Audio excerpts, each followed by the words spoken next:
Magandang araw sa lahat, welcome po ulit dito sa atin channel ang Biyahe y Comida. Maraming salamat sa lahat ng nag-subscribe indeed. Punta tayo sa atin topic, September 21, 2025. Vice ganda hinamon si PBBM, napamura pa, ipakulong mo lahat ng magnanakaw.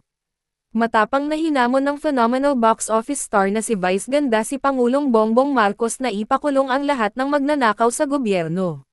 Sa pagsampa niya sa stage ng ginaganap ngayong kilos protesta sa EDSA People's Power Monument para kondenahin ang korupsyon sa Pilipinas, nanawagan si Vice kay PBBM. Ayon sa TV host comedian babantayan ng taong bayan ang magiging aksyon ng pamahalaan hinggil sa isyu ng nakawan at korupsyon sa gobyerno. Kaya hinahamon ka namin Pangulong Bongbong Marcos, kung gusto mong magkaroon ng magandang legasya ang pangalan mo, ipakulong mo ang lahat ng magnanakaw. Nakatingin kami sa iyo, Pangulong Bongbong Marcos at inaasahan ka namin, hindi dahil sa idol ka namin kundi dahil sinuswelduhan ka namin at inaasahan namin na tutuperin mo ang inuutos naming mga employer mo. Kami ang nagpapasahod sa inyo, tapos na ang panahong natatakot tayo sa gobyerno. Takutin natin ang gobyerno dahil ang kapangyarihan ay nasa sa atin at wala sa kanila. Nakatingin kami sa inyo, ipakulong lahat ipakulong.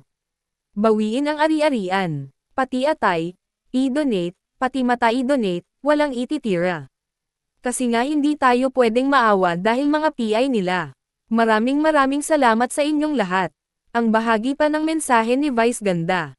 Panoorin ang video sa hulihan. Patuloy na bisitahin ang website ng bandera at i-follow ang kanilang Facebook page. E-click ang link sa description box.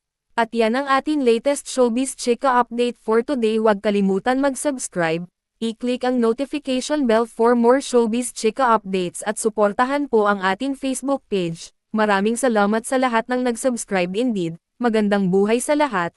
Adios. Magkaroon ng magandang legasiya, ang pangalan mo, ipakulong mo lahat ng magnanakaw. Nakatingin kami sa iyo, Pangulong Bongbong Marcos. At inaasahan ka namin, hindi dahil sa idol ka namin, kundi dahil sinaswelduhan ka namin at inaasahan namin na tutuparin mo ang inuutos namin mga employer mo.